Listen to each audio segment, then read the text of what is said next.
Hey guys, Taylor here with Reality Canine, and I am here with Sula. So Sula is here for a 2-week board and train, and Sula is a very special dog because she is not only the best runner in the whole world. The way she runs is very special and precious, but she's also deaf, meaning that we're teaching her obedience a little bit different than we would teach a hearing dog. So with deaf dogs, the way that you give commands is via hand signals most often. In addition to hand signals, we've also been teaching her that the vibration on this e-collar, that vibration sensation, means come. Okay, so what this is going to do, what's going to help her family with when she's done with training, is she doesn't have to actually see them give her a command in order to hear the come command, if you will, because she'll feel it. So she could potentially be in another area of the house, be in the backyard, and they could recall her without having to physically go up and touch her to get her attention. So Sula is doing really well. The way that we're doing her hand commands, right, is we're always starting with a touch. And for the purposes of our command structure, that's kind of like how you would give a hearing dog their name, right? The reason why we always do a touch is because we always want to ensure that she is looking at us when we give her her primary command. Once she's looking at us, we give her the hand signal for the command that she's going to be following. So for example, the way that this could work is I'm going to give her a Sula, place, don't jump the gun, good girl. Sula, sit, good girl, nice. And you'll notice every time she does the right thing, I'm giving her this hand signal. That's my marker, right? With a normal dog, you might, a dog that can hear, you might use a clicker, you might say good girl. For her, we're doing this hand signal, which over time she's come to associate with treats, and she knows it means she's doing the right thing. Now, I'm going to do a vibration on the collar, and she knows that means come. Good girl. Now remember, come is a positional command, just like heel is a positional command. So even if I move, she needs to stay relative to me until I say free, and she can do whatever she would like. When you're training any dog, but particularly with deaf dogs, you have to be very, very conscious of your body language, okay? So something that a lot of people have trouble with when they're training any dog really is the dog is focusing on what their body language is rather than focusing on what the actual command is. So a really good example is a lot of clients will come in and say, yeah, my dog knows the command sit. I'll say, you know, great. Turn your back on them and tell them sit, right? And the dog won't do it because in order to get the dog to sit, they have to go sit with a treat in their hand and raise it like that, right?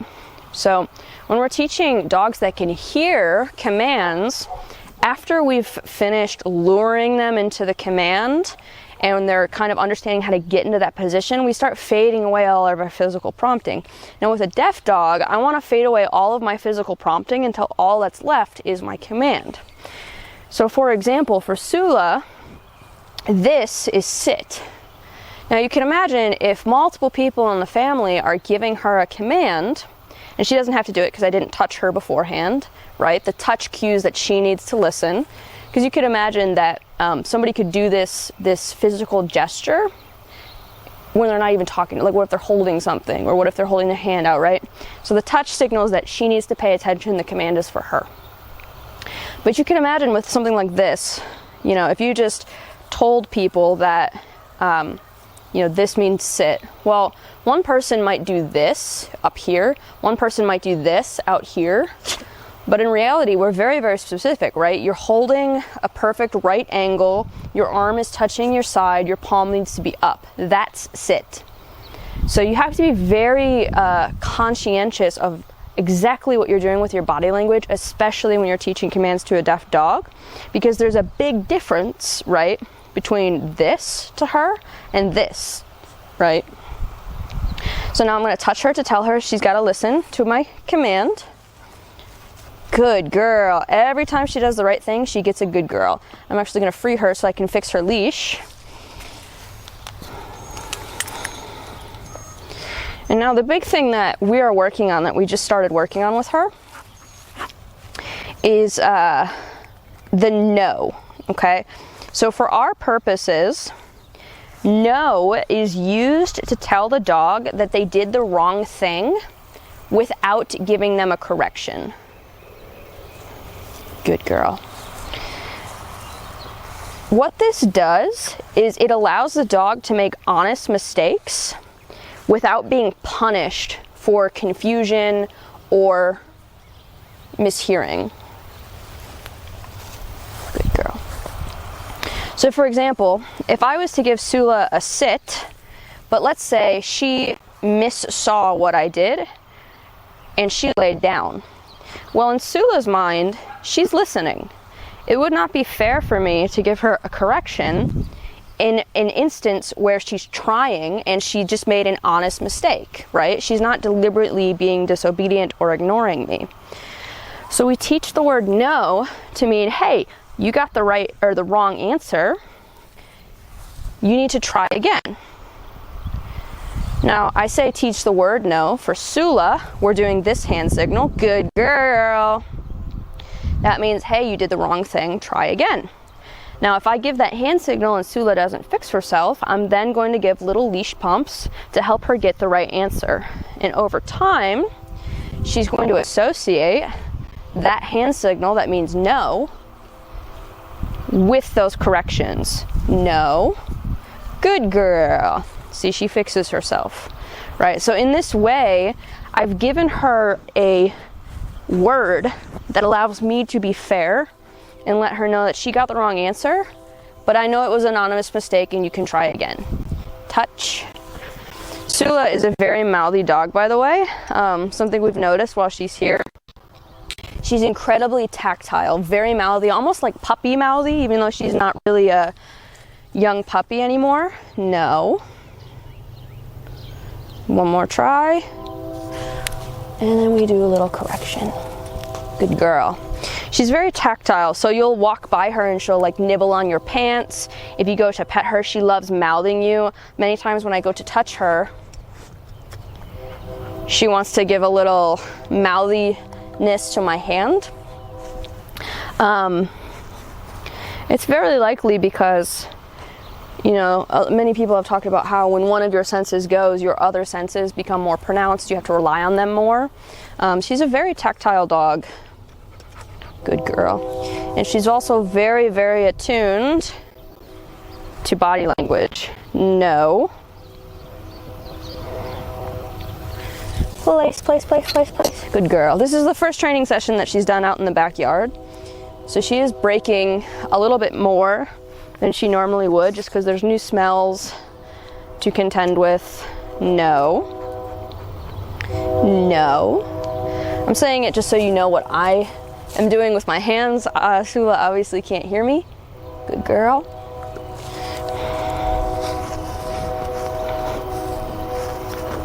No.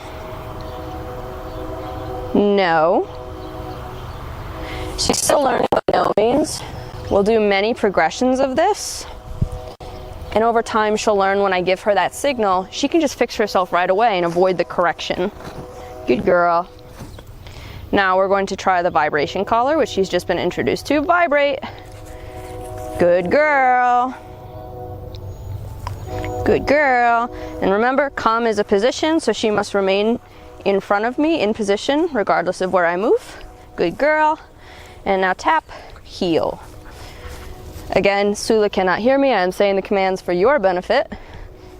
She is following hand signals. Good girl. Now Sula heels on the right, so she must follow my right leg. And she does not need to care at all what my left leg is doing. It's all about my right leg. You see that? Good girl. Very good. Good girl. Very good girl. Yeah. Sula, sit. Good girl. Now Sula was a little strange about grass earlier, so I want to see if she will do it down in the grass.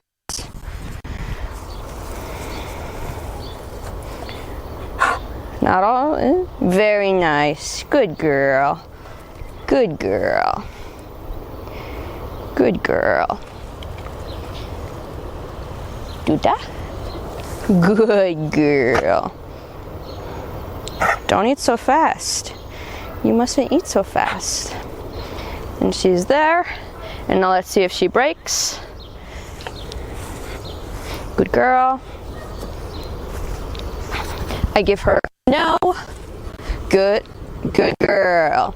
That's another big thing is you must make sure, especially in the later phases of training, that she sees the command, because it is never fair to correct a dog for something that they didn't know they were given, right? So this doesn't happen very much with hearing dogs, because dogs have an amazing sense of hearing, and even if they're not looking at you, they can hear you. Now with a deaf dog, of course, if I don't know for sure that she had eyes on my hands, it would not be fair for me to enforce it if I wasn't 100% sure that she saw the command. That's one of the reasons that the e-collar is going to be so great. Why you eat so fast, kiddo? Don't eat so fast. The vibration on the e-collar is going to be so powerful because it allows the handler to recall her wherever she is without having to physically go to her and make her see them. And then once she's there, she's got eyes on you and you can proceed, right? So it's really an enabling thing almost. Sula. Good girl. And as we build things up, she will do recalls from greater distances. She'll be remaining in command for longer and longer time. Gotta pee there.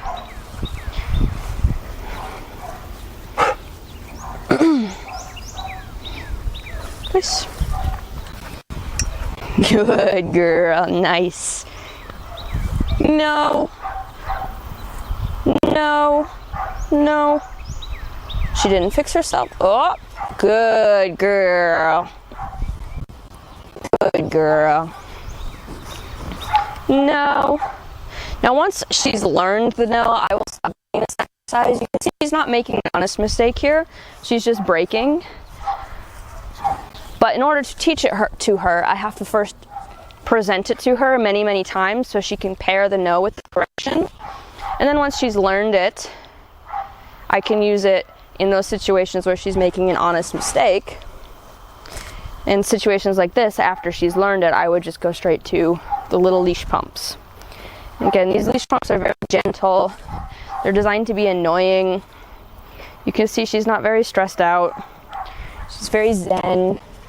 I'm kind of just wiggling the leash at this point. She's that sensitive. No. No.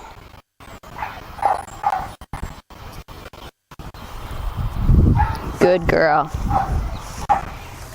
Nice. And then we'll do the recall again. Ah, no, I did not call you yet.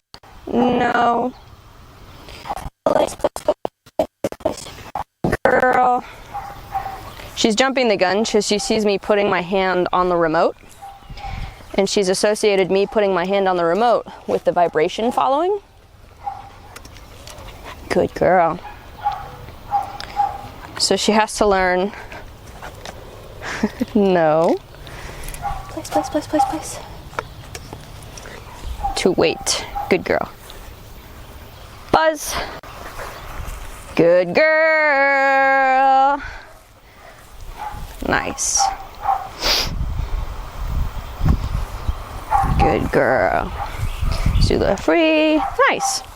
So I will kind of update as Sula makes more progress and provide more videos. We'll get some stuff with her at longer distances, and she's turning out very well. She's doing very good. And maybe I'll add a video of her running at some point because it's very, very precious the way she runs. Okay. Thank you for watching.